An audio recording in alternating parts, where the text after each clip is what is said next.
할렐루야. 아멘. 예. 직장 퇴근하시고 또 피곤하신데 화요 예배 오시고 수요 예배 오시고 많이 피곤하시죠? 아니요. 자, 우리 하나님께서 또 새롭게 하실 줄 믿습니다. 아멘. 오늘은 우리 스가랴 12장 말씀 6절부터 보겠습니다. 스가랴 12장 6절부터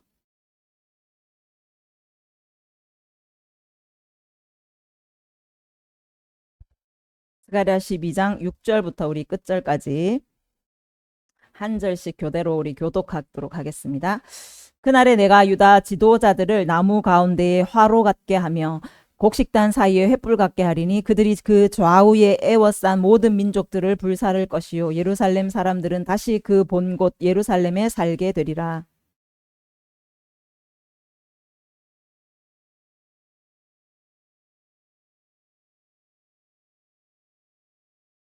그날에 여호와가 예루살렘 주민을 보호하리니 그 중에 약한 자가 그날에는 다윗 같겠고 다윗의 족속은 하나님 같고 무리 앞에 있는 여호와의 사자 같을 것이라.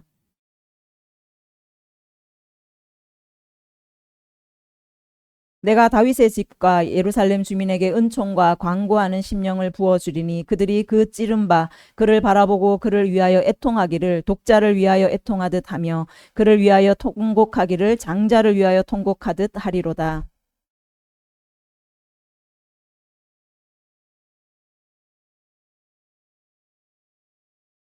온 땅 각 족속이 따로 애통하되 다윗의 족속이 따로 하고 그들의 아내들이 따로 하며 나단의 족속이 따로 하고 그들의 아내들이 따로 하며.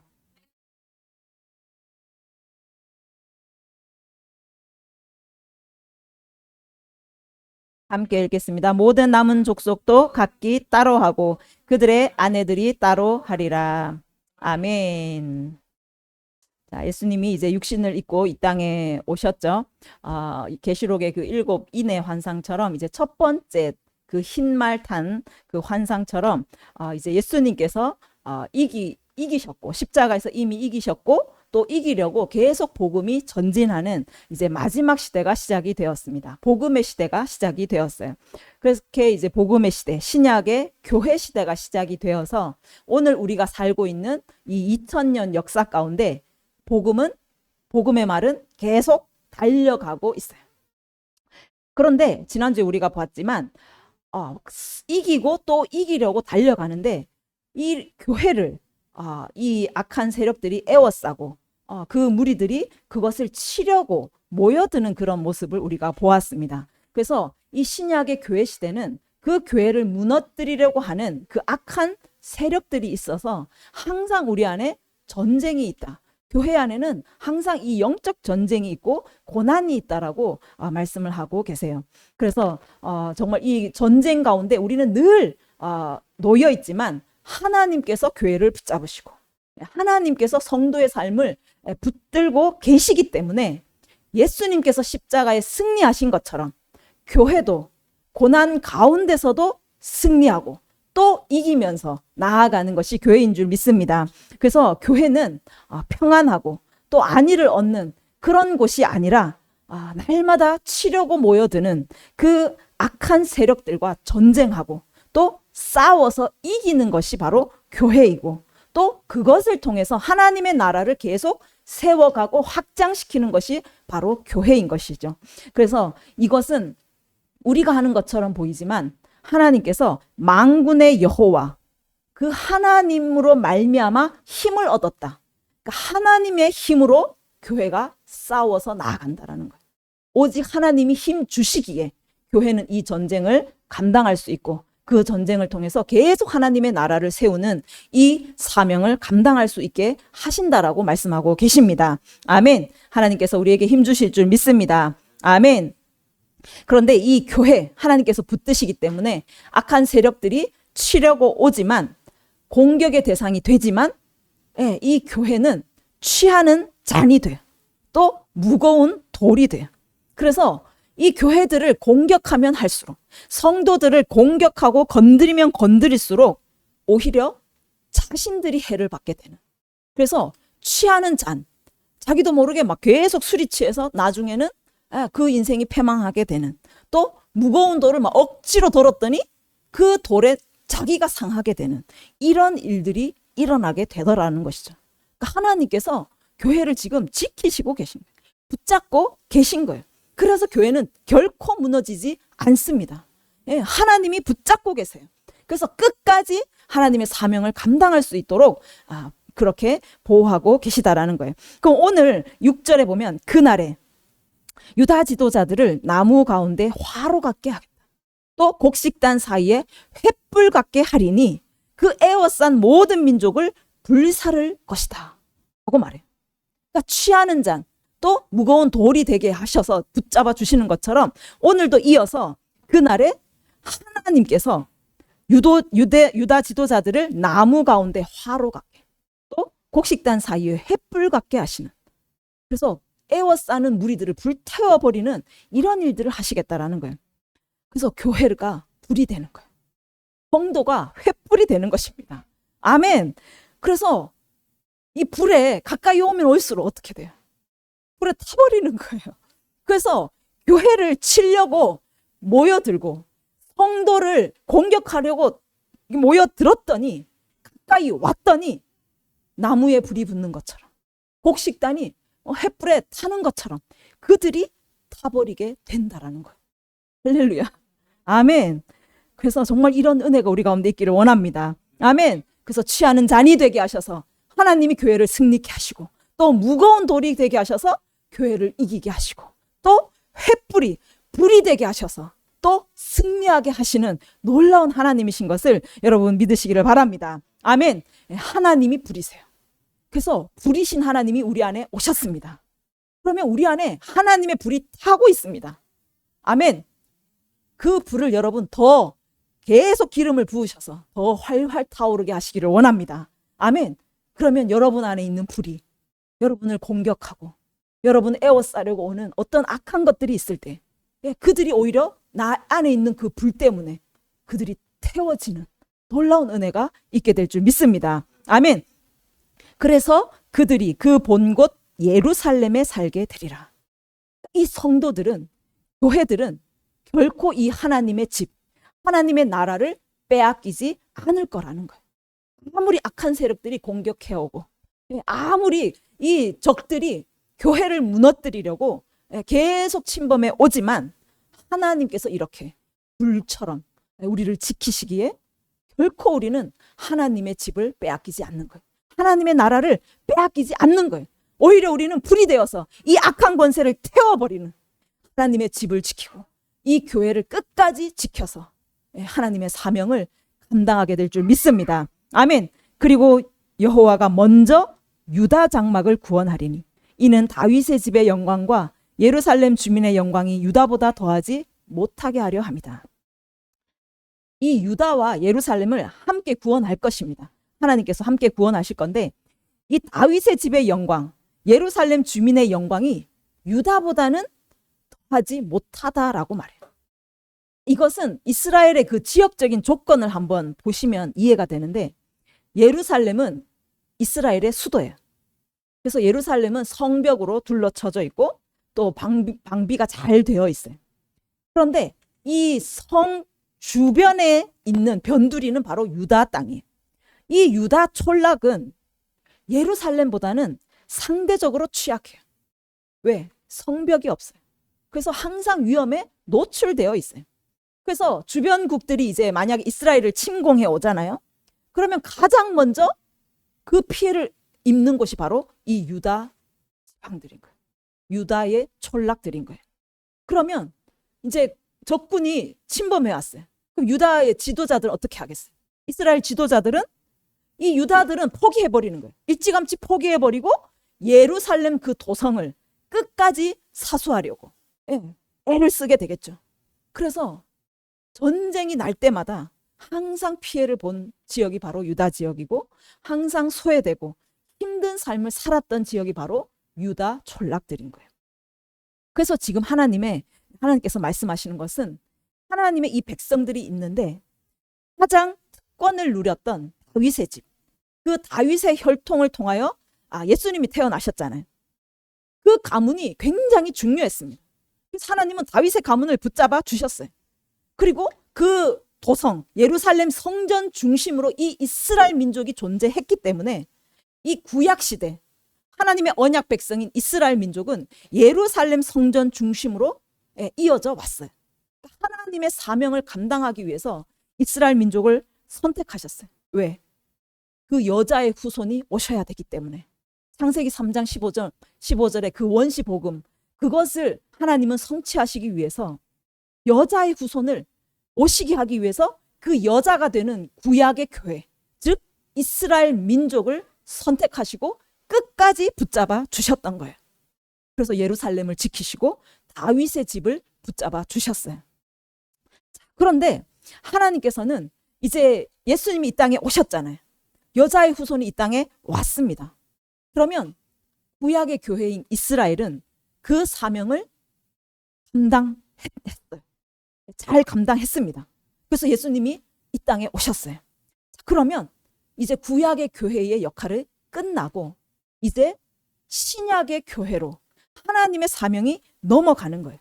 이제 예수님께서 승천하시면서 내가 너희가 본 대로 다시 오겠다라고 약속하시고 가셨어요. 그러면 다시 오시는 그 예수님, 재림하실 예수님의 길을 준비하는 그 사명은 신약의 교회들이 맡게 되었다라는 거예요. 그래서 이 오늘 유다 장막이라고 표현된 이 장막이라 그러면 그냥 천막이잖아요. 텐트거든요. 예루살렘 성전은 크고 화려했어요. 어떤 그 외형적인 특권, 그들이 누렸던 특권, 그 중심이 아니라 이제 하나님께서는 그것을 뛰어넘는 거예요. 구약의 교회, 예루살렘 중심, 다윗의 그 혈통 중심의 그것을 넘어서 이제는 밖으로 나와서 외인이 되었고 나그네였고 늘 소외되었던 약한 자였던 이 이방의 민족들, 유다 민족과 같은 이방의 민족들, 이제 그들이 예수 이름을 영접하고 예수 이름으로 모여서 함께 예배하는 그 초라하고 연약한 장막, 그 교회를 통해서 이제 하나님께서 일하시겠다라고 말씀하고 계신 거예요. 예루살렘 중심에서 이제 이방인의 교회 중심으로 넘어가는 거예요. 다윗의 혈통 중심에서 이제는 신약의 교회 중심으로 하나님의 언약이 계속 성취되는 그 역사를 감당하는 것, 그것이 변화되었다라는 것을 지금 말씀하고 계신 거예요. 그래서 그날에 8절에 보시면 내가 예루살렘 주민을 보호하리니 그 중에 약한 자가 그날에는 다윗 같겠고 다윗 족속은 하나님 같고 무리 앞에 있는 여호와의 사자 같을 것이다. 원래는 언약 백성이 아니었습니다. 늘 소외되고 약한 이방의 민족이었어요. 그런데 이 이방의 교회가 이제 예수 이름으로 하나님의 백성이 되는 거예요.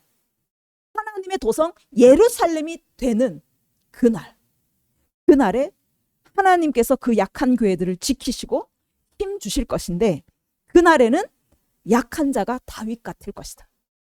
하나님께서 그 다윗의 집을 보호하셔서 끝까지 그 나라를 지키시고 예수님을 초림시킨 그 사명을 감당한 것처럼 이제 이 이방의 교회들이 다윗과 같이 하나님께서 그에게 힘 주시고 끝까지 사명 감당할 수 있도록 붙잡아 주시겠다라고 말씀하고 있다라는 거예요. 다윗 족속은 하나님 같고 무리 앞에 있는 여호와의 사자 같을 것이다. 다윗의 왕권이 얼마나 견고했습니까? 다윗의 나라는 가장 강력했어요. 태평성대를 이루었습니다. 그 다윗에게 주신 하나님의 권위, 그 권위를 이제 신약의 교회에게 부으실 것을 지금 말씀하고 있다라는 거예요. 그래서 그 교회가 하나님 같을 것이다. 그 성도들이 하나님 같을 것이다. 대적들이 교회를 바라볼 때, 이 악한 것들이 성도들을 바라볼 때 하나님 같다. 하나님 같다. 감히 내가 대적할 수 없는 강력한 존재가 바로 교회가 되고 성도가 된다라는 거예요. 한낱 인간이 어떻게 하나님 같이 됩니까? 그런데 하나님 같이 된다라고 말해요.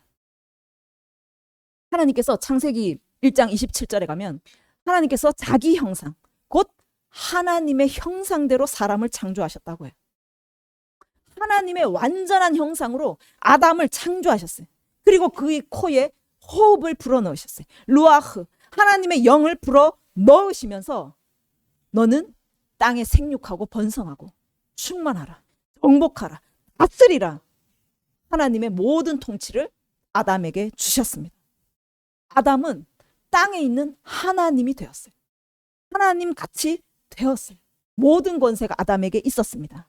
그러니까 하나님의 완전한 형상, 하나님의 이 완전한 권세, 이것이 아담에게 있었고 그것이 깨어졌지만 이제 예수님이 이 땅에 오심으로, 예수님이 하나님의 생명을 가지고 이 땅에 오심으로 우리에게 그 생명을 부어 주셨다라는 거예요. 그래서 하나님의 완전한 형상이 이제 우리 안에 부어지고 하나님의 완전한 권세가 우리 안에 부어졌기 때문에 이제 교회가, 하나님의 생명이 있는 그 하나님의 완전한 권세가 있는 성도가 하나님 같이 되는 거예요. 아멘. 여러분, 하나님 같으신 줄 믿으시기를 바랍니다. 하나님이다라고 하면 이단 되겠지만 하나님 같은 줄을 믿으시기를 바랍니다. 하나님의 완전한 형상이 여러분 안에 있습니다. 여러분, 그것을 계속 더 풍성하게 발현시키시기를 바랍니다. 그래서 성령이 임하시면, 하나님의 영이 여러분 가운데 부어지면 아담의 죄악 때문에 끊어졌던 하나님의 호흡이 우리에게 다시 살아나게 되는 거예요. 그래서 죽었던 우리가, 죄와 사망의 아래에 저주 가운데 살았던 우리가 이제 다시 하나님의 생명으로, 하나님 나라의 자녀로 새롭게 태어나게 되는 거예요. 그러면 우리는 완전히 새로운 존재, 하나님의 형상, 하나님의 권세를 가진 하나님 같은 존재, 그것이 바로 성도이고 그것이 바로 교회인 줄 믿으시기를 바랍니다. 아멘. 그래서 이 스가랴 10장에서도 봄비를 구하라고 말씀하세요. 성령을 구하라고. 성령이 임하시면 유다 족속이 견고하게 될 것이고 그 유다 족속들이 싸울 때에 하나님과 함께 하심으로 용사같이 거리의 진흙 중에 원수를 밟고 말탄 자들, 대적들을 부끄럽게 한다라고 말씀하고 계세요.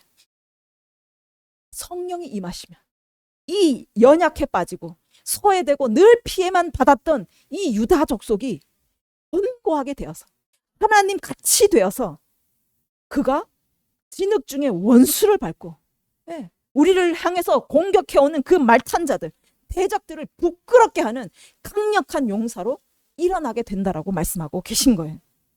그래서 말세에 내 영을 모든 육체에 부으리니, 하나님께서 이제 교회에게 성령을 부으신 거예요. 하나님의 권능을 부어 주셔서 가장 약한 자도 다윗 같게 하시고, 다윗 족속은 하나님 같게 되게, 여호와의 사자와 같이 되게 하시는, 그래서 대적과 맞서 싸워서 이길 수 있는 강력한 하나님의 군대가 되게 하겠다라고 말씀하고 있습니다. 그래서 정말 우리 세움교회가, 우리 세움교회 성도님 한 사람 한 사람이 하나님 같이 되기를 원합니다. 여호와의 사자와 같은 강력한 군대가 되기를 간절히 원합니다. 아멘. 그리고 이 성령이 오시면 10절에 보시면 다윗의 집과 예루살렘 주민에게 은총과 간구하는 심령을 부어 주겠다. 이 성령이 오시면 은총을 다시 부어 주시겠다라고 말해요. 11장에 우리가 보았지만 하나님께서 선한 목자를 세워 주셨어요. 선한 목자가 양떼를, 잡혀 죽을 양떼를 먹였습니다. 그런데 그들이 목자를 받아들이지 않았어요. 그 목자를 십자가에 못 박아 죽여버렸어요. 그래서 하나님께서 어떻게 하십니까? 그 은총의 막대기를 꺾어 버리세요. 은총을 완전히 거두어 버리셨어요. 그러니 어떻게 됩니까? 그날에, 당일에 로마가 쳐들어와서 이스라엘 민족은 완전히 초토화되는, 하나님이 은혜를 거두어 버리시니까 하루도 우리가 살 수 없는 그 상태가 되는 거예요. 그런데 성령이 오시니까 이 신약의 교회는 하나님께서 다시 그 은총을 부어주시겠다라고 말씀하신 거예요. 꺾여졌던 그 은총을 하나님이 다시 부어주시겠다라는 거예요. 그래서 예수님이 오셔서 뭐라고 하십니까? 내가 은혜의 해를 전파하러 오셨다라고 말씀하신 거예요. 다시 우리에게 은혜를 주시겠다라는 거예요. 그래서 은총이 꺾여져서 죄와 사망 가운데 놓여있던 우리에게, 그 죄의 저주 가운데, 고통 가운데 살았던 우리에게 예수님으로 인하여서 다시 우리는 은총을 회복하고 하나님의 그 보호하심과 그래서 그 저주에서 완전히 자유케 되는 노임을 받게 되고 눈먼 자가 보게 되고 포로된 자가 자유케 되고 갇힌 자가 노임을 당하는 놀라운 은혜가 이 신약 교회, 신약의 성도들에게 부어지게 되는 것입니다. 아멘. 지금 우리가 살고 있는 것도 이 은총 때문인 것을 여러분 믿으시기를 바랍니다. 아멘. 그 은총을 다시 부어주신다라고 약속해 주셨습니다. 그리고 간구하는 심령을 부어주신다. 그 은총을 회복시켜 주실 뿐만 아니라 간구하는 심령을 부어주신다라고 말해요. 이 심령이 원어로 보면 루아흐예요. 성령입니다. 하나님의 영을 다시 우리에게 부어주신다라는 거예요. 성령이 오시면 이제 간구하게 하신다라는 거예요. 뭐를 간구하냐 하면 그 뒤에 그들이 찌른 바 그를 보고 그를 위하여 애통하기를 독자를 위하여 애통하듯 하게 한다. 성령이 오시면 우리가 간구하게 하시는데 뭘 간구하냐 하면 찌른 바 그를 바라보고 애통한다는. 십자가에 예수님이 못이 박혔습니다. 창에 찔리셨어요. 그 예수님을 바라보며 애통하기 시작한다라는 거예요. 요한복음 16장 8절에도 가면 성령이 오시면 죄에 대하여, 의에 대하여, 심판에 대하여 책망하신다라고 말씀하세요. 그럼 성령이 오시면 가장 먼저 무엇을 하시냐면 죄를 드러내시는 거예요. 내가 죄인인 것을 알게 하신다라는 거예요. 그래서 예수님 회개하라 천국이 가까이 왔느니라. 예수님이 천국으로 오셨습니다. 하나님의 나라가 오셨어요. 그러면 그 나라를 내가 얻는 것은 무엇입니까? 회개하는 것. 회개한 자가 하나님 안으로 들어갈 수가 있고 예수님을 그 안에 모셔드릴 수가 있게 된다라는 거예요. 죄인이 자기가 죄인인 것을 모르면 회개할 수가 없어요. 나는 죄를 짓지 않았어. 난 죄인이 아니야. 그러면 그 사람은 구원받을 길이 없습니다. 왜? 죄인이 아니니까 회개할 이유가 없고 그러면 구원받을 길이 없다라는 거죠. 요즘에 가끔 흉악한 범죄들이 뉴스에 나오잖아요. 그런데 그들이 사과하고 잘못을 뉘우치는 사람도 있습니다. 근데 요즘에 특징이 무엇입니까? 반성을 안 해요. 자기 잘못이 없다라는 것이죠. 죄를 인정 안 합니다. 그러면 그 사람이 어떤 형량을 받아서 감옥에 가거나 무기징역을 받아. 그러면 억울한 거죠. 나는 지은 죄가 없는데. 난 당연히 할 일을 했는데. 나는 억울하다. 이 생각을 하겠죠. 회개를 안 합니다. 그러니까 죄인이 회개하기 위해서는 내가 죄인이라는 것을 먼저 알아야 되는, 인정해야지 회개할 수 있다라는 거예요. 그러면 회개했을 때 예수님께서 십자가에서 우리에게 주신 그 속량의 은혜, 구속의 은혜, 대속의 은혜, 그것이 내 것이 되는 것입니다. 죄 씻음을 받는 거예요. 그래서 오늘 말씀에 성령이 오시면 우리가 찌른 바 예수를 바라보는 것이죠. 아, 나 때문에, 내 죄 때문에 예수님이 죽으셨구나. 내 허물 때문에 예수님이 상하셨고 내 죄악 때문에 예수님이 찔리셨구나. 나 때문에 십자가에 못 박히셨구나. 라고 우리는 회개할 수 있게 된다라는 것이요. 내가 죄인인 것을 인정하셔야 돼. 나 때문에 예수님이 십자가에 못 박히셨고 내가 예수님의 침 뱉었고 내가 예수님을 조롱했고 내가 예수님을 찔렀고 내가 가시면류관을 씌웠고 그것을 여러분이 인정하셔야, 내가 그것을 깨달아야 그 자책감 때문에 내가 예수님을 죽였군요. 내 죄 때문에 예수님이 죽었군요. 그때서야 비로소 가슴을 찢으면서 통곡하며 회개할 수 있다라고 말씀하고 있다라는 거예요. 이 회개는 독자를 위하여 애통하다. 여러분 하나밖에 없는 아들이 하나라고 생각해 보십시오. 외동아들, 그 아들이 죽었을 때에 부모는 어떻습니까? 말로 할 수 없는 통곡을 하는 거예요. 정말 처절한 통곡, 처절한 울부짖음을 할 수밖에 없는 거예요. 내가 찌른 예수님, 나 때문에 십자가에 못 박힌 그 예수님을 바라보면 내가 이 독자를 잃었을 때 애통하듯이 내 안에 그 통곡이, 그 회개가 터져나오게 된다라는 것입니다. 장자를 위하여 통곡하듯. 아들이 죽었을 때 그 고통. 애굽에 10가지 재앙을 내렸잖아요. 큰아들이 다 죽었습니다. 장자가 다 죽었어요. 바로의 큰아들도 죽었겠죠. 그때서야 바로는 가슴을 찢으며 이스라엘 민족을 내어 보냅니다. 그러니까 그 장자의 죽음이 얼마나 바로에게 고통이었는지를 알 수가 있는 거예요. 그러니까 장자를 위하여 통곡하듯. 장자가 죽었을 때, 대를 이어야 하는 그 장자가 죽었을 때 부모가 정말 가슴을 찢으며 처절하며 몸부림치며 애통하는 그 통곡, 그 회개가 터져나오게 된다라고 말씀하고 있다라는 거예요. 이 말씀은 사도행전을 보면 실제로 성령이 오시고 나서 나타나게 됩니다. 사도들이 성령을 받고 너희들이 예수를 십자가에 못 박았다라고 그 외침을 들은 사람들이, 너희들이 예수를 못 박았다. 너희들 죄 때문에 예수가 십자가에 달렸다. 그 사도들이 그 메시지를, 복음을 전파했을 때 그들이 어떻게 합니까? 형제여 어찌할꼬, 가슴을 찢으며 통곡하며 하나님 앞에 회개하며 세례를 받으며 나아오는 놀라운 역사가 일어나게 되었다라는 거예요. 그래서 복음이 전파되는 곳마다, 갈라디아에 가면, 빌립보에 가면 사람들이 통곡하면서 죄를 자복하면서 하나님께 나아오는 것을 볼 수가 있습니다. 그러니까 성령이 아니고는 내가 죄인인 것을 알 수도 없고, 죄인인 것을 알지 못하면 회개할 수 없게 된다라는 거예요. 그러면 예수가 필요 없게 되는 거예요. 예수님의 대속의 죽음이 필요가 없는 것인 거예요.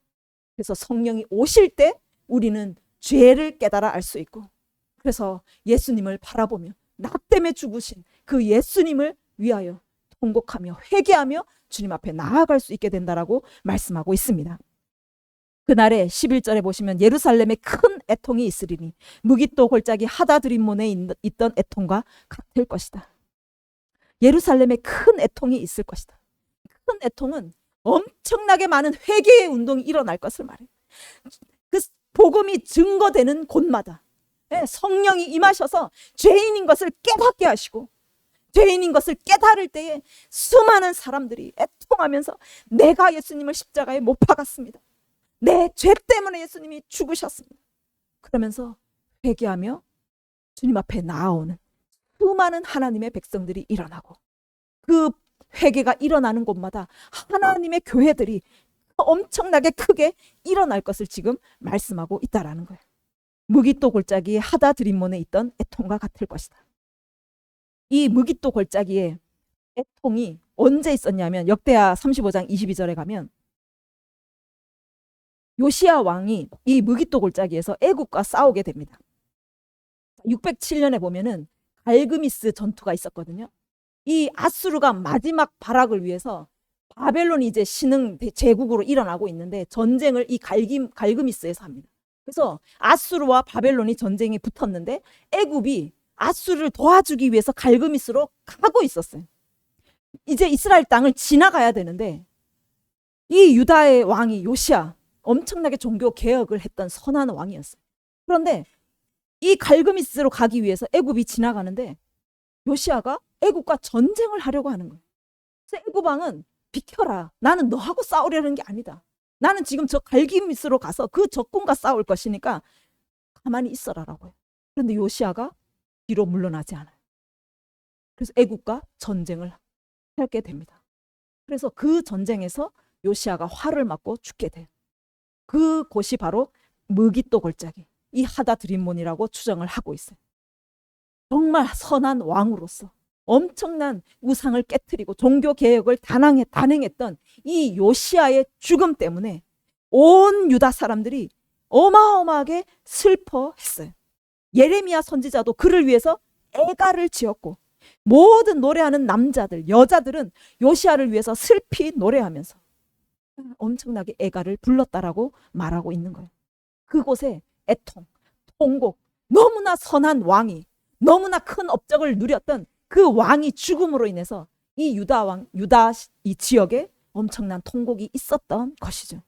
그런 통곡이 이곳에 일어날 것이라고 말씀하고 있어요. 그 회개 운동은 12절에 보시면 온 땅 각 족속이 따로 애통하되, 다윗 족속이 따로 하고 그 아내들이 따로 하고, 또 나단의 족속이 따로 하고 그의 아내들이 따로 하고, 또 레위 족속이 따로 하고 그 아내들이 따로, 시므이 족속이 따로 하고 그들의 아내들이 따로, 모든 남은 족속도 각기 따로 하고 그 아내들도 따로 하고. 이 성령으로 인한 애통, 성령으로 인한 회개운동, 이 회개운동을 통한 엄청난 이 온 땅에 하나님의 교회들이 일어나고 하나님의 교회로서의 수많은 백성들이 일어날 것을 말씀하고 있어요.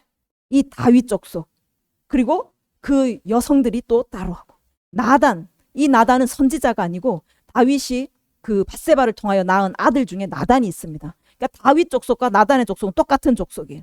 그리고 레위 족속, 또 시므이는 레위의 손자입니다. 게르손의 아들이에요.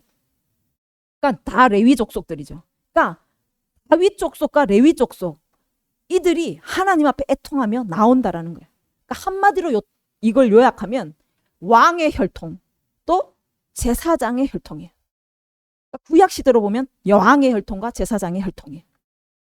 이것이 신약 시대로 넘어오면 이 성령의 역사로 인해서 회개하고 주님께 돌아오는 수많은 성도들이 일어날 것을 의미하고 있어요. 왕 같은 성도들, 제사장과 같은 성도들이 일어날 것이죠. 그러니까 구약에 있어서는 이 혈통, 이 족속이 중요했지만 신약에 넘어오면 이제 이런 특정한 인종이나 족속들이 상관이 없는 거예요. 어떤 인간적인 그 조건에 관계없어요. 뭐 소외되는 족속이다, 민족이다, 이런 거 상관이 없이 모든 민족이 성령으로 인해서 하나님 앞에 회개하며 주님 앞에 나올 때 하나님의 백성이 되는 거예요. 하나님의 백성이 될 뿐만 아니라 베드로전서 2장 9절에 가면 너희는 택하신 족속이요 왕 같은 제사장들이요. 이걸 원어로 보면 왕이요 제사장이요라고 말해요. 신약 시대로 오면은 혈통이 없습니다.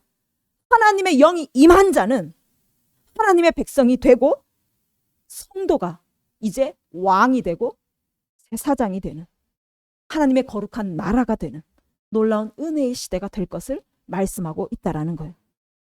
그래서 백성이 아니었던, 혈통적으로 백성이 아니었던 그 이방의 민족이 하나님의 백성이 되고, 긍휼하심은 이스라엘 민족에게만 있었지만 이제 긍휼이 없던 자가 하나님의 긍휼을 얻은 하나님의 백성이 되고 왕이요 제사장이 되는 놀라운 은혜의 시대, 성령이 오시면 이것이 이루어진다라고 말씀하고 계신 거예요. 스가랴는 520년쯤 이 글을 기록했잖아요. 이 말씀을 받을 때는 이런 시대가 오는 것을 보지 못했죠. 그런데 지금 우리는 이 예언이 성취되는 시대를 살고 있습니다. 성령이 우리에게 오셨습니다. 아멘.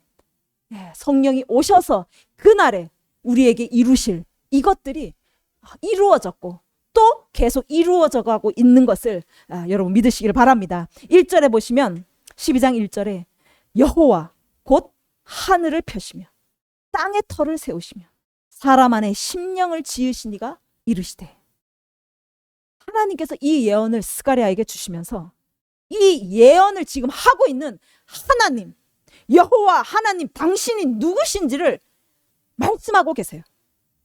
하나님이 누구십니까? 하늘을 펴신 분이세요. 이 하늘은 지금 복수형으로 쓰였어요. 우리가 눈에 보이는 지금 하늘이 있잖아요. 이 하늘도 있지만 사도 바울이 나는 셋째 하늘에 끌려올려 갔다, 그 표현할 때 셋째 하늘, 즉 우리가 눈에 보지 못하는 4차원적인 그 셋째 하늘, 둘째 하늘, 그러니까 완전히 인간의 관점으로 볼 수 없는 그 초월적인 영역, 그것도 하나님께서 펴셨다. 그리고 땅의 터도 하나님이 세우셨다. 여러분 눈에 보이는 이 자연세계, 모든 피조물들을 지으신 분이 하나님이시라고 말씀하고 계십니다. 그리고 사람 안에 심령을 지으셨다. 이 루아흐예요. 사람 안에 호흡을 넣으신 분, 하나님의 영을 넣으시고 인간이 하나님과 같이 되는, 하나님과 교통할 수 있는 특권을 가진 자로 만드신 분도 하나님이시라고 지금 말씀하고 계신 거예요. 전능하신 하나님, 창조주 하나님, 만유를 주관하고 계시는 하나님께서 이 예언을 하고 계시다라는 거. 이것이 무슨 의미입니까? 하나님, 예언하신 하나님은 반드시 성취하신다라는 거예요.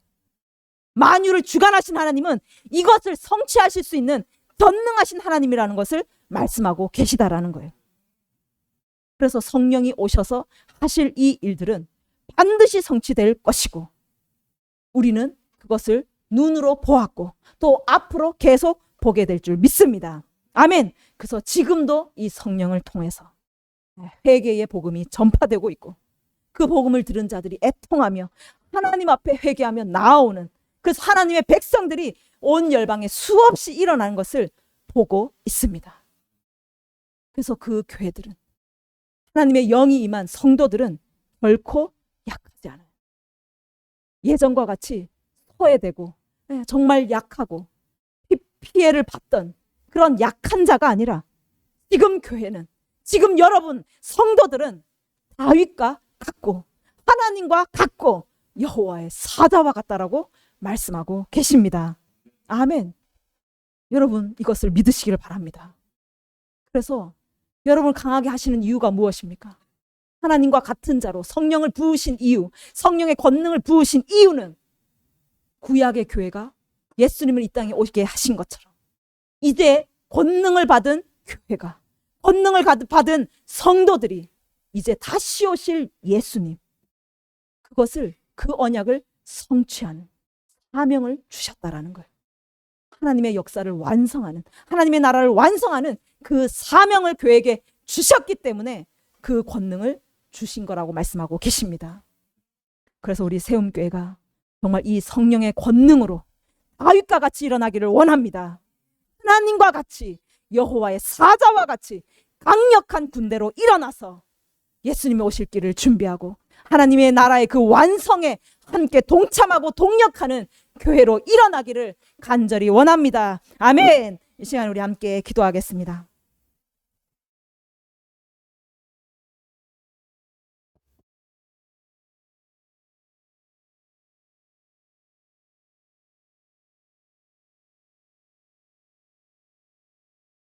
이제 신약에 넘어와서 교회 시대가 되었을 때, 교회는 평안하고 너무나 안이한 그런 시대가 아니라 교회를 핍박하고 정말 예수님을 다시 오시게 못하기 위한 그 악한 세력들의 저항, 그래서 늘 애워싸고 공격하는 일들이 일어난다고 말씀하고 있습니다. 그렇지만 우리가 낙심하지 않을 것은, 그렇지만 우리가 좌절하거나 포기하지 않을 수 있는 것은 하나님께서 교회를 지키고 붙잡고 계시다라고 말씀하고 계십니다. 그래서 취하는 잔이 되게 하시고 또 무거운 돌이 되게 하시고 또 화로처럼 횃불처럼 되게 하셔서 공격하는 악한 것들이 오히려 그것에 취해서 멸망되고 그 무거운 돌의 상함을 받고 또 그 불에 태워지는 놀라운 역사를 일으키겠다라고 말씀하고 있습니다. 연약한 이 이방의 교회, 신약의 교회가 너무나 연약했지만 하나님께서 성령을 부으심으로 말미암아서 그 약한 자가 오히려 다윗 같고 하나님 같고 여호와의 사자와 같이 일어나서 이제 하나님의 나라를 완성하고 예수의 다시 오시는 그 언약을 성취하는 교회를 일어나게 하시겠다고 말씀하고 있습니다. 아버지, 정말 우리 교회가 그런 사명을 가진 교회인 줄 믿습니다. 성령이 우리에게 이미 부어진 바 되었으니, 하나님의 완전한 영이 우리 가운데 오셨으니 아버지, 하나님의 권세로 일어나게 하여 주시옵소서. 우리는 결코 연약하지 않습니다. 아버지, 우리는 결코 포기하거나 낙심하지 않습니다. 하나님의 그 완전한 권세가 우리의 것이니 하나님과 같은 자가 우리 교회이고 성도이오니 우리가 강하게 일어나서 또 대적들을 향하여 싸우며 나아가서 하나님의 오실 길을 예비하고 하나님의 나라를 완성하는 우리 교회로 일어나게 하여 주시옵소서. 함께 기도하겠습니다. 주여,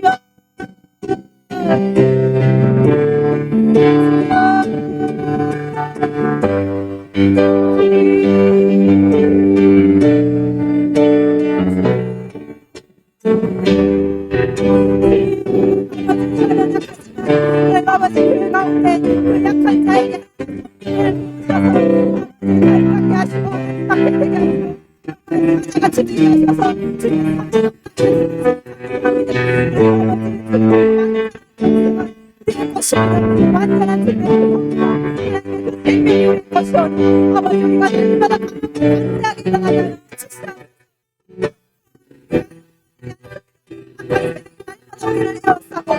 악한 세력이 날마다 공격해 없어 아버지 오늘 무너지지 않습니다. 끝까지 일어나서 아버지의 적들과 싸워이기며 또 이기며 나아가는 교회를 믿음으로 주여 더하여 주시옵소서. 믿음으로 부어주시옵소서.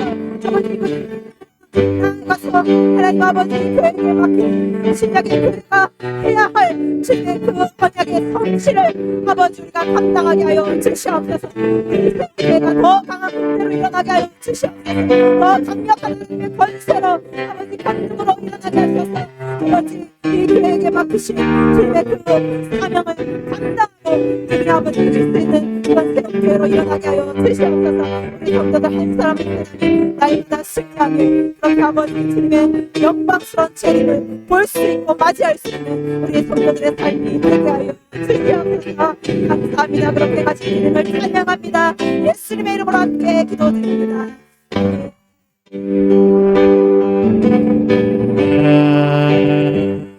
너희는 두려워 말고